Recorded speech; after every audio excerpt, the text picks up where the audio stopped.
Welcome to Sam's Business Growth Show. I'm Sam Dunning, a digital marketing, sales and business growth evangelist.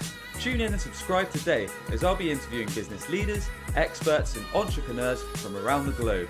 You'll be learning their story, how digital marketing has helped them along the way, and exclusive tips and insights to help you skyrocket your own business.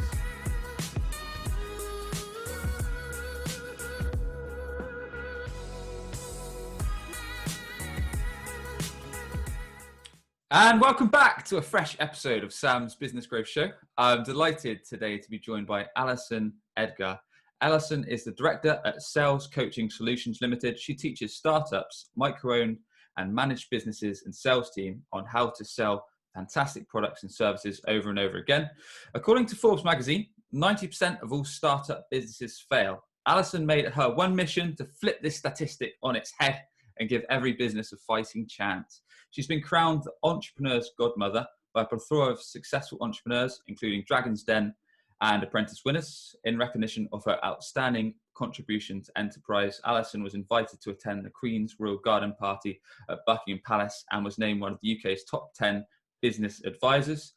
She now works with conglomerates such as Sky and the Discovery Channel to teach their teams to think entrepreneurially, which encourages growth mindsets outside of the box thinking and leads to increase in overall sales. Her debut book, Secrets of Successful Sales, is an international bestseller with over 120 five-star reviews. She's been stocked in the top 10 business books in WH Smith's and was featured in the Independent's 2019 top business books written by women. Alison, that is a heck of a lot of good things that you've done.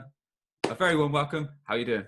Thank you so much. Literally, I promise you, I never tire of hearing that introduction because I never ever thought that I would do any of those things. So I think like a takeaway straight away for the listeners is actually you can do whatever you want to do if you put your mind to it. So thank you for such a lovely welcome. No worries. Some incredible feats there, that's for sure. So excited and looking forward to jumping in today, Alison.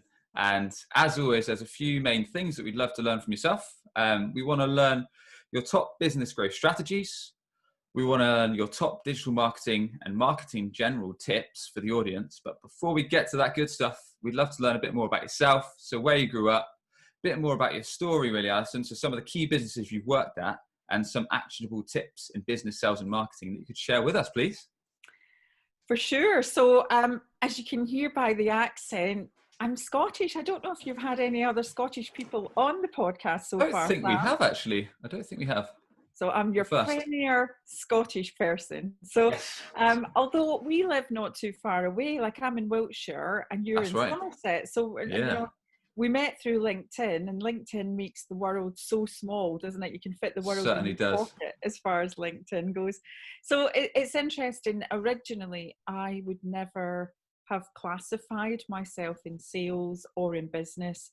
My background is actually hospitality. So I started as a hotel receptionist. I left school at 16 and moved into hotel reception. And I think it was a really small family hotel. And I was talking to somebody yesterday, and I think this is one of the most important things that I learned, that when I started, I thought that all hotel receptionists did was smile and give out keys. I thought, that's a great job. I can do that. But actually what happened was I learned a lot about running the business because every single penny that came through the hotel was actually coming through me. So, this is going to make me sound really old, but there was no computers. We had to do it all in manual tabs. So it was like a big book, a pencil, you must be really good at maths, and a rubber. Well, we did have calculators. It was like after the abacus days, we did have a calculator. So what it did give me a great understanding was how to make money in a business. And I think that was a fundamental skill that I could work out. I could also work out if any of the stock went missing. So if the bar stock was missing, I could work out based on the measures. Also, when I was 17, I was emceeing weddings. So it gave me a really good understanding of people, leadership. So I really started at quite a young age with the skills that we need in sales and in business. So I think that was important. I then went on to work in Cape Town for Southern Sons and for Radisson in Sydney. So I worked internationally. Me and my little backpack toodled around the world for 6 years. Oh, So amazing. But that was quite an experience.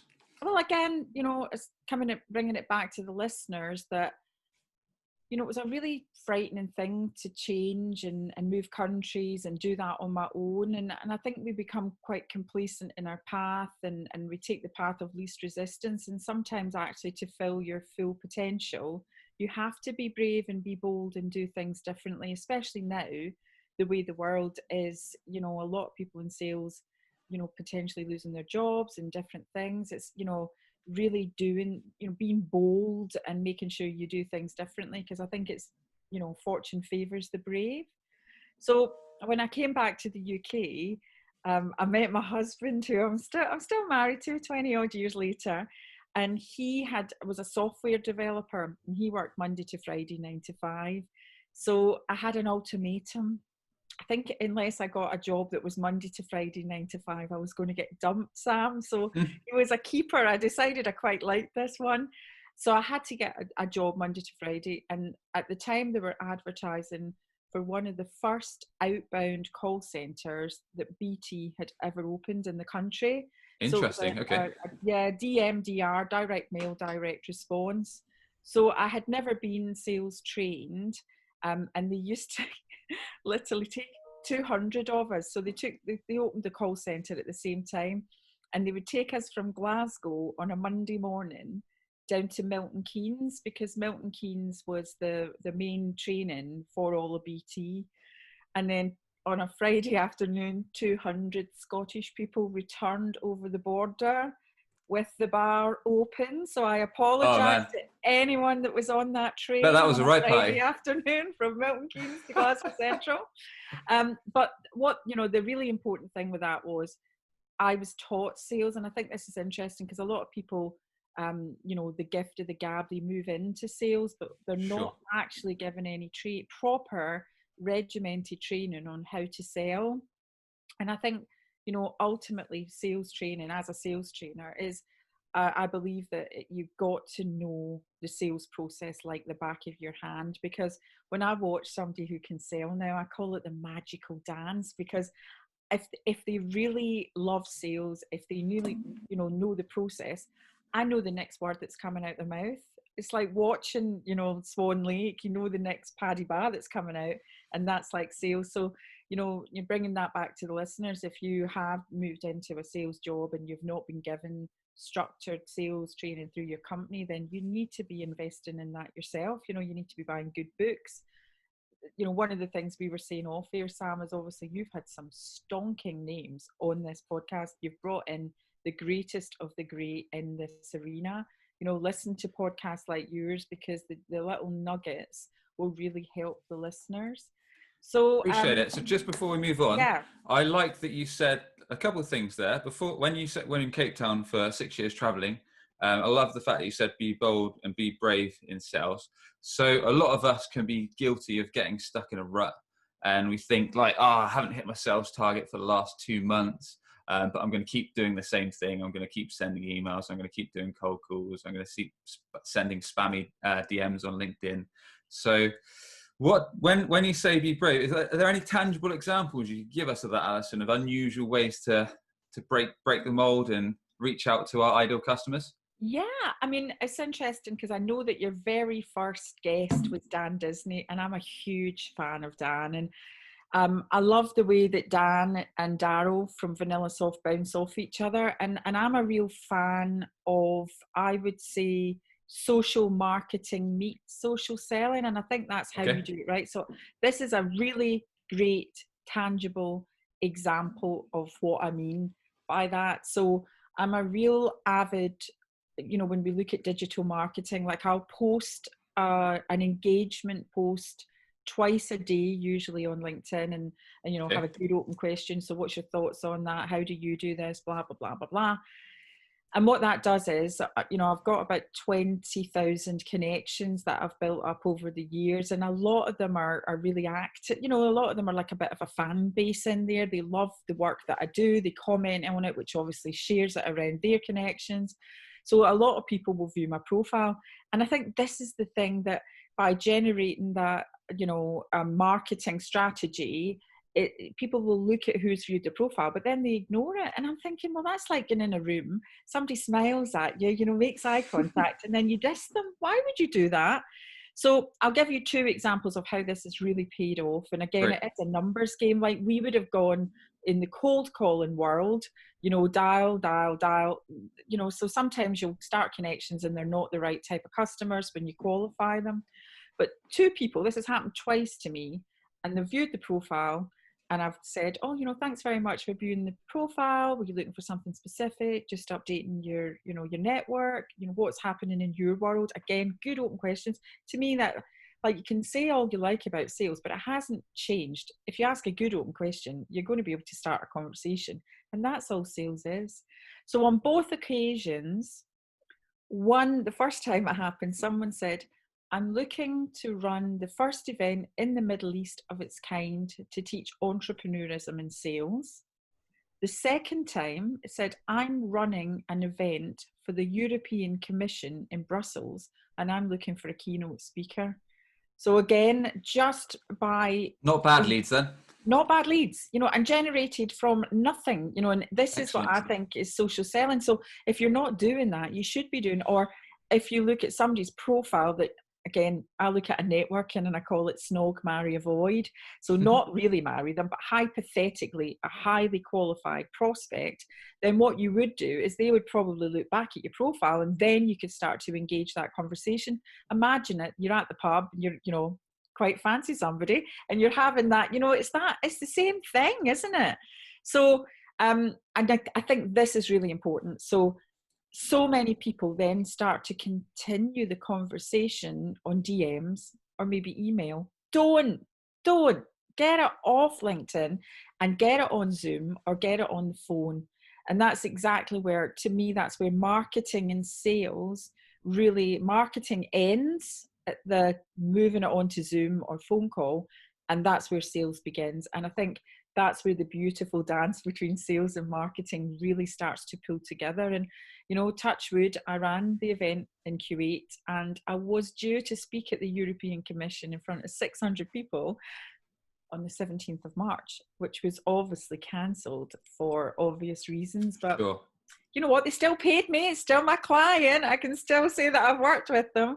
So again, I think it's just really important to use strategies like that. Whereas if you always do what you've always done, you'll always get what you've always got. You need to evolve, especially, it's interesting because we look at a lot of my Entrepreneurs Godmother clients are young, really young entrepreneurs, Apprentice winners, Dragon's Den winners, all in their 20s.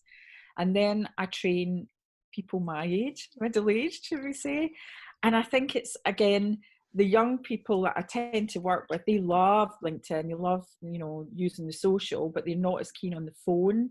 And then the older people, again, I feel I can say that because I'm in the middle-aged generation, they like, the face-to-face, but they're not as keen on the digital. And to me, the sales superstars are the ones that are combining both of them at the moment. That's where the gold dust is. Like that. And that's definitely something I don't do enough of.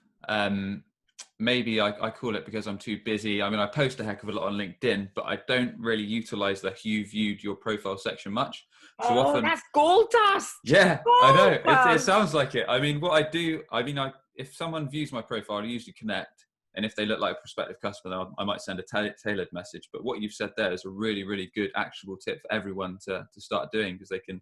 So essentially, we look who viewed our profile. We send them a tailored message. So, hi, X, thanks for viewing my profile.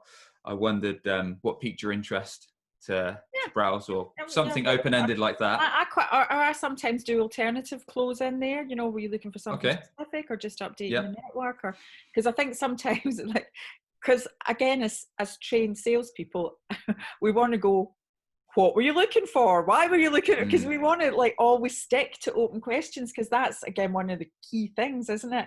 But sometimes to soften it, but an alternative question in there isn't a bad thing. No, that's great. And then if they obviously give some kind of positive response, like, actually, I was looking to do this, or I was looking for help with this, or then look to move it offline. So can we set up a phone call? Can we set up a Zoom call, Skype call? Yeah, I mean, sometimes people say, "Oh, I've just read one of your articles," or "I really like your posts. I find them really motivational."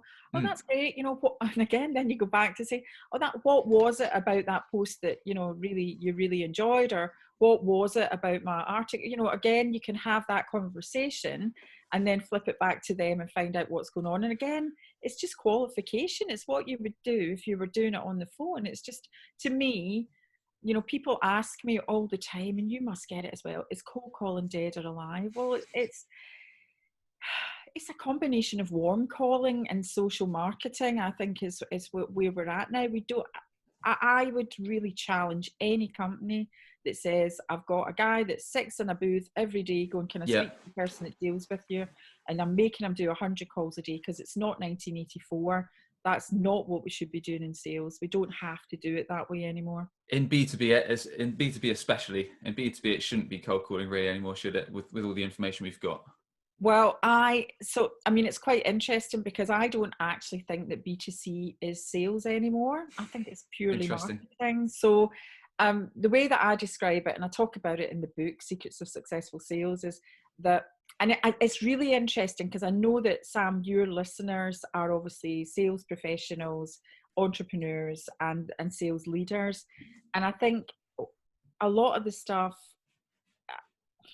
if you work for a big organization, you don't really have to know the difference between sales and marketing, because you're purely in a sales function. And you've got all these fancy names now that I can't remember, SDRs, or like I can't remember what they're all called, because in my day I'd have called it outbound tele, or inbound tele, or like outbound field, or so it's interesting. But if you look, my little analogy on marketing is about golf. So marketing, to me, they put the tee in the ground and put the ball in the tee.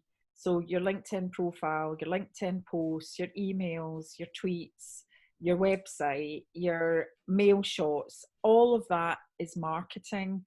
And then us in sales, we take it down the fairway, we put it in the green, we put it right up to the pin, and then we put it in the ball, put the ball in the hole, because when the ball goes in the hole, that's when we make money. That's when the sale happens. And then usually what happens is, if I'm doing this live, I'll have some smarty pants in the audience who'll put up their hand and go, that's a load of rubbish. That's rubbish, Alison. What happens is, us in marketing, the marketing department, we put the tee in the ground, we put the ball in the tee, and we put the ball right up to the pin. And you sales guys tap it in and take all the glory. And I think if your marketing is good, so if you've got really good marketing, actually it's as easy as that. So now, again, if you look at an inbound, if you've done LinkedIn, so sometimes people will come to me, I've seen your stuff on LinkedIn, I'm really interested, Alison, can I come on one of your courses? Can I buy your book? Can I do whatever? That's just good marketing. But I think we all crave the holy grail, which is a hole-in-one for marketing, where people just, if you look at Amazon and eBay, that's not sales at all. That's just a pure hole-in-one for marketing. That's the holy grail. Interesting. And we could certainly talk about this all day. But yeah, I mean, I'd argue as well, without going into it too much, that sales reps, I think I've said this on previous episodes, sales reps should be doing their own marketing. And what I mean by that is not just relying on marketing to hand inbound leads, but they should be using tools like social, like LinkedIn, posting daily, engaging with other posts, like you say, reaching out to people that have viewed their profile with value, as in what prompted you to look at my profile, and then use all the tools in your toolkit, really. I think it's growing a personal brand. I mean, if you look at what Daniel Disney has done, it's phenomenal. Like the daily sales, the memes, he was doing a lot of that stuff when he was still employed, and he was making sales for the company that he worked for, because he built a personal brand. And I think that's okay to do that as an employee. Definitely. One more thing before we move on. So what I've found as well is, do you use LinkedIn Premium, Alison? Sales Navigator, sorry. Only just, and I tell you why, because I did all that stuff without having anything. But what I found was, I would jump in and out the trials. So I would do the free trial, and when the free trial ended, but like some of my posts will get up to like 45,000 views. And what was happening, and again, I don't know if anybody from LinkedIn's listening, but I felt that when I came off of Premium or Sales Navigator, my posts weren't traveling as far, and I felt as if I was getting penalized. So I jumped back on. But again, please, anybody from LinkedIn, if you're listening, I don't know if that is the truth, but I felt that, a good post for me will be 20,000 views. A really good post will be 45. But when I was coming off, I was getting about 500. But I only went on, I was probably on for 5 or 6 years before I did the trial. So I don't think that you really need premium unless you are using Sales Navigator as a bit of a CRM. And we've done that as well, to get our data. But then we tend to take that off and put it in CVS files. I think there's different things you can do with it. Okay. Yeah. The only reason I ask is because I know if you're not on Sales Navigator, I think you can only see up to 5 people at a time of who viewed your profile per day. Whereas with Sales Navigator, you can see the whole list of everyone that's viewed your profile in the last, I think, 90 days. So that's the data I'm interested in now, which I might need to go back on it purely for that reason, so I can reach out to the people and start more conversations. That was why I was interested to ask. Yeah, but then I would probably look at who's viewed my profile about 6 times a day anyway. And it's constantly changing. Well, yeah, but the thing with it is, if you look at, a sales lead, so if a sales lead comes in, we all know as salespeople, like, we're on that like a rash. We want to be on that within, like, the first few minutes so that it's still hot. If somebody's viewed your profile, you don't want to like be too stalkerish. But if you're checking it regularly, you would pick that up anyway, unless obviously you do a great post that goes viral and then you can't keep up with the views. Got it. Awesome. So let's move on. So that was the BT outbound call center. What was next up? Again, literally, I know that I could talk all day about sales. So I really wanted to, and I think this is important, especially now with the job market, Sam, really know your worth and know what you want. So having worked in hospitality, I was really face to face. We then moved down to Wiltshire. So I was traveling from Chippenham to Taunton to work in a call centre, to dial out to speak to people in Chippenham. So it wasn't working, and I wanted to do field sales. So I really wanted to work for Yellow Pages, right? Literally. It was my ideal job. And again, I'll be quite candid. Part of the reason it was the ideal job, in 1998, the basic salary was 32. Most people were earning 60, 70 grand. But to get a job at Yellow Pages, it was for every job, 100 people had applied. It was such a sought after. Competitive, very competitive. So they wouldn't give me a job in field because they said I didn't have enough experience. So I went, right, okay, I'll go and get a job in field. So I went to work for Dow Egberts, the coffee company. And I did that for 18 months, smashed that, won the prizes. And then 18 months later, I knocked on the door and went, hello, it's me. I'm back. When do you want me to start? I've got my fields experience. I've hit all the targets. So again, I think that's really important to have a really strong goal and company that you want to work with. If you want to work for Microsoft and you don't get through PaperSift, get the feedback, tweak what you do, and then go back. So, I think that's really important. And then I spent 15 years working for Yale, and I smashed it, and I won the prizes, and I won the trips, and then I was actually asked back. I was due to do this before lockdown, was to be the keynote speaker at their annual sales conference, because like the prodigal daughter was going to return. So we still will do something with Yale, but we're still waiting for obviously the timing to be right for that. So yeah, I think the important thing is, if you really want to work for a company, it's just like selling yourself. It's the same as prospecting, isn't it? Great. And you've reminded me of something you said earlier. I love the fact that they said basically you need some experience. So you went to another company, proved that for 18 months or so, and then went straight back in the door. You mentioned about having a solid sales process. Mm-hmm. So I know we're strapped for time, but let's quickly go over a process that can work for most people in sales, if we may. So I know there's many sales processes out there. You've got Challenger, you've got Sandler selling, you've got loads, and typically they're kind of build rapport, find the pain, find out things like budget, decision maker, timelines, and then establish if there's a fit. So that's a rough kind of selling cycle. Is that something you follow? Have you got something a bit more detailed that you can share with us? I took a lot of the stuff that I had learned at Yale, a lot of the stuff I had learned at BT, a lot of the stuff I had learned in hospitality. So when I was writing the book, I had to work out what I was going to teach. What is my process?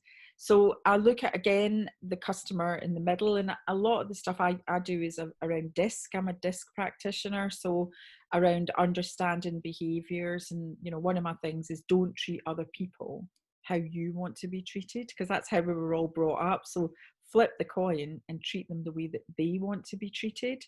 So again, the same, the introduction, what's in it for them, asking great questions, listening, get to the need, but I think the bits that I find that people like that I teach that are different to the other processes, it's quite relatable. So for me, if I go out with a field salesperson, sometimes they forget to set the table. And what I mean by that is, if we're all going out for dinner and it's a set meal, you've got 2 forks, 2 knives and a fork and a spoon. We all know we're having a 3-course dinner.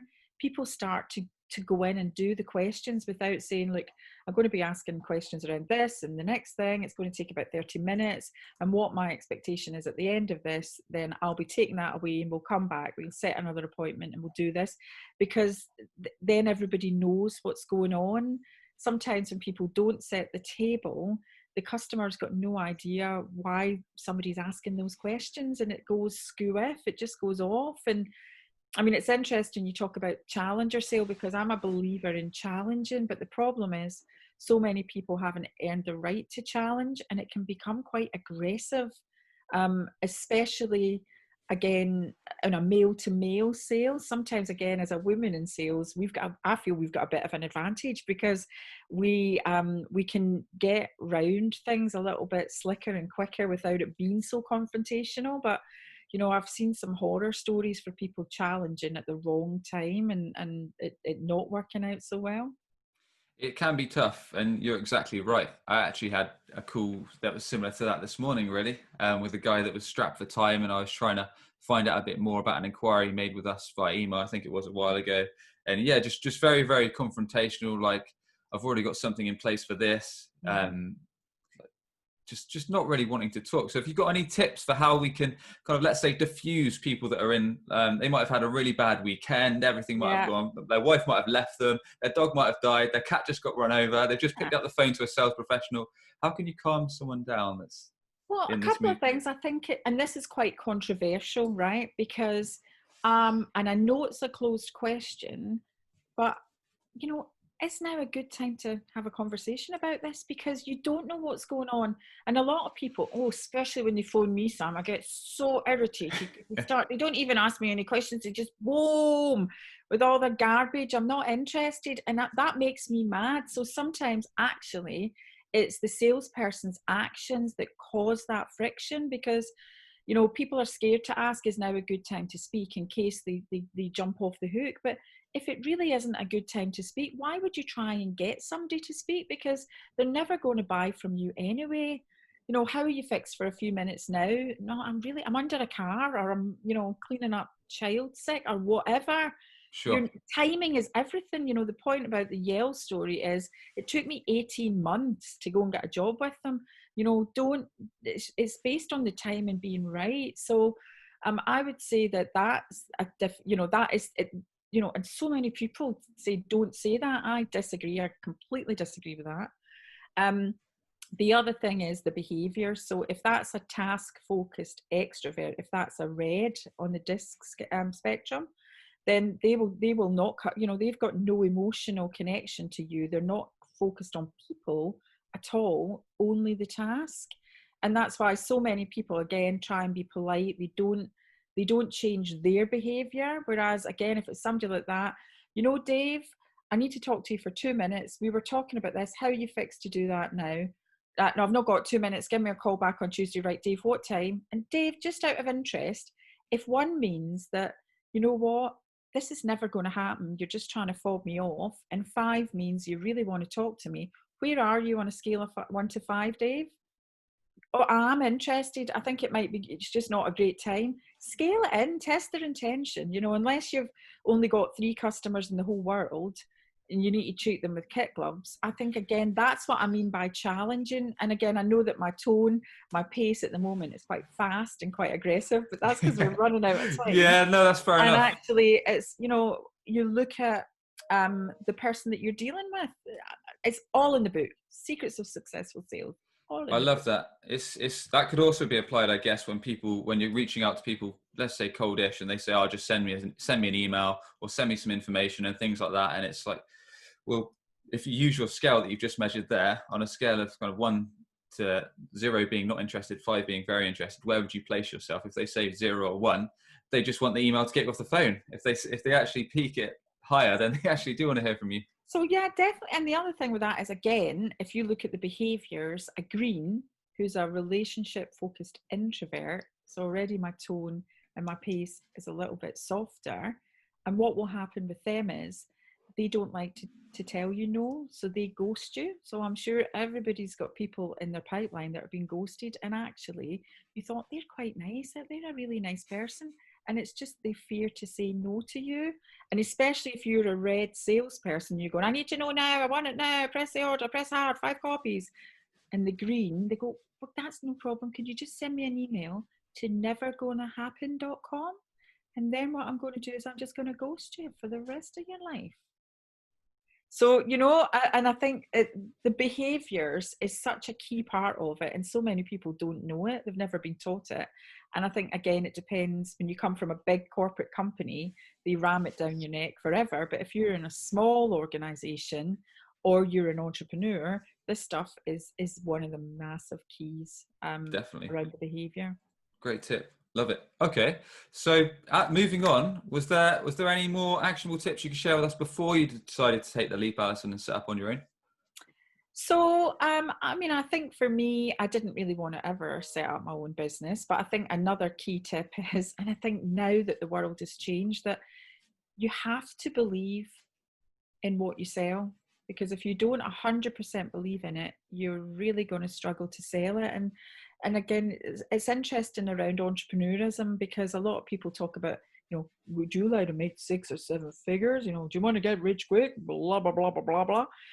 If you do anything just solely for the money, it's never going to work. You know, you have to believe that your product or service is, you know, the white knight saving that person's whatever it is you're saving. So I would say that, and it's interesting around change, because I've always been, you know, quite a force for change. I believe in change, believe in doing things differently. But when you're selling a product and it's not evolving with the pace of change that you are, then, you know, maybe that isn't the right company to work for. Don't, you know, look for what you really want to do. Again, going back to the why I wanted to work for Yale in the first place, and made an 18-month strategy to get a job with them.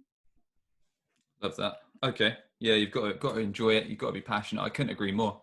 It's just no real longevity in it, is there, really, in terms of what you do? You can. And I think then, and what you will then do, you could do it, but you probably be a do one, miss one, do one, miss one target hitter. And, you know, I talk about the stars, you know, they stay positive, they're resilient, they're always focused, they're tenacious, and that's what equals success. So I think it is the combination of those things. But if you don't believe in your product, you're really going to struggle to sell it anyway.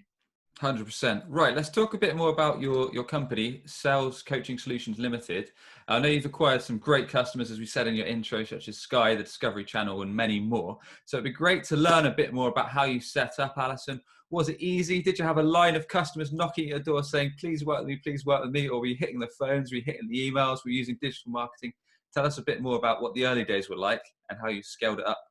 The early days were so rough. I mean, I think my top tip for this, anybody that is thinking about setting up their own business, no matter what it is they're thinking about doing, the temptation is you just want to jack in your job and start doing it. Don't do that. I mean, literally, thank goodness my husband is Captain Sensible, because I would have jacked in my job and started doing it. But it puts you under a lot of pressure, because at least if you're working, when you set the business up, you've still got money coming through, because 90% of startups fail. So there is a chance that your business might not work. So for me, what I did was I did part-time, and then I ran the business part-time. But it was hilarious, Sam, I kid you not, right? I'm literally covering this. My new book's called The Art of Getting What You Want, right? And I'm writing about this at the moment, because when I started the business, I just didn't have a clue, and I had real imposter syndrome. I mean, and I kid you not, I went to a networking event in Trowbridge, right? So you know where that is. And there was 2 ladies that ran the networking, Elaine and Emma. And they said, that guy over there wants sales training. And in my head, Sam, I'm like, oh, he doesn't want me then, because I'm not really a sales trainer. I'm just like somebody that's good at sales, that's pretending to run a business. And do you know what? Literally, I met the guy a few years later and he went, I really would have worked with you. I really liked you. And I'm like, oh my God, I was like so scared. And I think I was frightened. But I think when the first inquiry did come through my website, and it was a recruitment consultancy, and I did some work with them, and I think that gave me confidence. And then what I did was I did a lot of face-to-face networking. I did a lot of, but in London. So again, I always, going back to marketing and how that fits together, I always want to play big. I never just wanted to be a little, training company in Wiltshire. I want to take over the world. Literally, I will take over the world, and go global with everything I'm doing. Yeah, it's interesting you should say that. I had a similar experience. Like, for example, because we're local, I used to go to a lot of networking events in the Southwest. Yeah. But I don't know what you think, but this is probably just my ignorance. I'm not a massive face-to-face person, so I am an introvert. That's why I love inside selling. I love selling to people over the phone, via Zoom, etc. And I found a lot of it was just hot air, as in I was just talking to a lot of people in these events and only got 1 or 2 leads. Yeah, we got a few sales, and I thought this was probably about 5 or 6 years ago. And at the time, LinkedIn was getting hotter and hotter. And I thought, look, I can spend a heck of a lot better use of my time on LinkedIn. Yeah. Plus, I can do all the other stuff whilst I'm at the office. Yeah. And I can build up my pipeline that way. So I just moved it all digital. But I like what you're saying, kind of, you went where the big hitters were in London, because obviously there's big business to be had there. Yeah, I think that comes back to growing a personal brand. So what I talk about in the book, this Secrets of Successful Sales, I talk about the chocolate bar strategy, and I compare myself to a Cadbury Dairy Milk. So like when I'm at work, you'll see me, I'll always wear pink. So, there's a story behind the pink. I went to Downing Street, did the research, was meeting the Prime Minister and all that kind of stuff. And I'm thinking, right, what do people wear? And they all wore black coats. And I'm like, not on my watch. So I rushed off to Debenhams and I got a pink coat. So that's where the brand in pink comes from. Because why would you blend in when you can stand out? And again, coming back to the Cadbury Dairy Milk strategy. So I think for me, it was a natural transition to obviously, go to the garden party, be voted one of the UK's top 10 business advisors. It didn't really happen by luck. It happened by strategy. And again, as part of the Cadbury Dairy Milk, when you start to grow a brand, when you start to get, people recognize it as a brand value, somebody they want to work with, like, know and trust, then you do create more inbound inquiries. But we don't get the traditional, like we do sometimes do Google AdWords and stuff like that, but our phone really never rings. Most of our stuff will come from like me being proactive and using a strategy of who do I want to work with. So if you look at the Discovery Channel, that came from one of my clients was in the Maserati 100, which is a big event for entrepreneurs. He couldn't attend at Sunday Times building. I went in his place. I worked the room, did some sales training. One of the ladies that I trained was the head guy at Discovery Channel's wife. So again, that came from literally me being in London at the right place. Same with Sky. I spoke at an event. When touch wood, one of my strengths is I'm really good on stage and people engage with what I say. So when they hear me speak, it starts to then, that's where the inquiries come. But you don't always get allowed to be on a stage. So things like the business show or the Sales Innovation Expo, you have to work high at getting a profile that they would want so that you attract people to your stage. So again, that's where another thing about sales and marketing working together. It's really important that sales and marketing work together. Great stuff. Okay, so it sounds like quite a mix of things, really. Face-to-face networking, public speaking. The dogs enjoyed that one. Oh, sorry, Sam. You no see worries. My face now with dog barking. He never barks. We've got a little pup ourselves. So then you've got events and then outreaching as well, it sounds like. So reaching out to people you want to do business with. I think my word for everything is proactive, whether you're proactive on LinkedIn, whether you're proactive in face-to-face, whether you're proactive on the phone. I think that's the difference between a top performing salesperson and a do one, miss one. You do things proactively. If you don't do things proactively, you're never going to be an overachiever. No, that's been great, Alison. We've covered some great grounds. We've learnt your story. We've learnt how you've built your business up. For anyone that's tuning in, that's thinking about taking the leap and wants to start their own business, or anyone who's recently started their own company, are there any tips or quick golden nuggets of advice that you could share that may help them? Yeah, I definitely have a plan.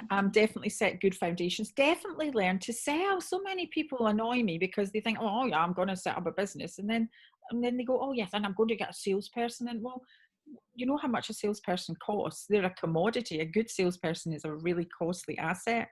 You need to really. Nobody loves your baby the way you love your baby, and that's why at the start of a business journey you need to sell it yourself. But I've got a free course, Sam. If they jump on entrepreneursgodmother.com, I've got 2 free courses, one for sales and one for starting a business, so they can work their way through that. There's no charge for it. So it's entrepreneursgodmother.com. Great name. And is there one thing that people should be doing with digital marketing from today that's going to help their business? I think don't be afraid. So, sometimes I've lost a lot of weight, Sam, and I'm rebranding, and there's a big announcement, huge announcement, which comes out in the autumn. And sometimes I worry if I overpost or overshare or put too many pictures of myself, but the feeds run so fast. What's the worst that's going to happen? Somebody goes, I don't like her, I'm going to unsubscribe. Well, I welcome unsubscribers, because if you don't want to be in there, you don't want to learn from me, go and learn from somebody else. I used to get offended and upset when I would lose a follower, or somebody would say like a mean comment, or, somebody would say something. And now I honestly think you're not going to sell to everyone all the time anyway. So just, do your bit. If you don't post, then there's one thing for sure. If you're not posting, people are definitely not going to find out about you.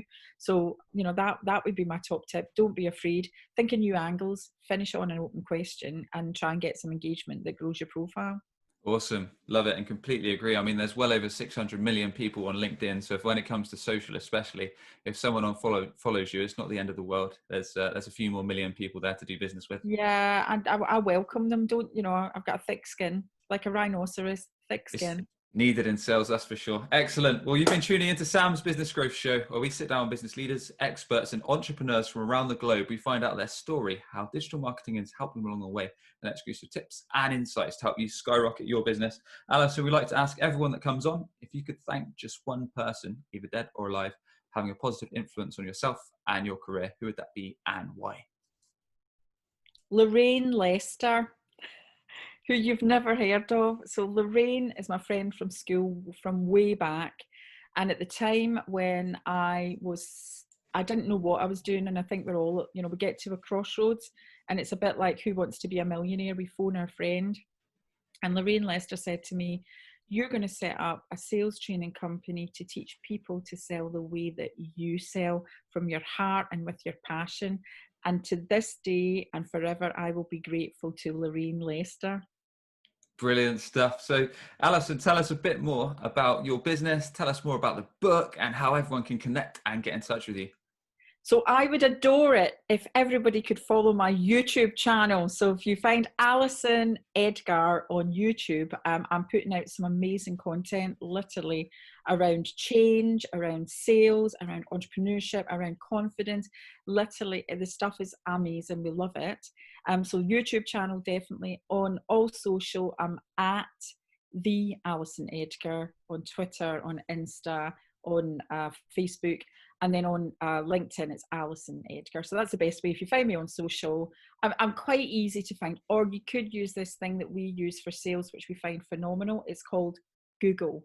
Alison Edgar. Like, I've got quite a few pages. I'm not hard to find. Excellent stuff. Alison, thanks so much for coming on.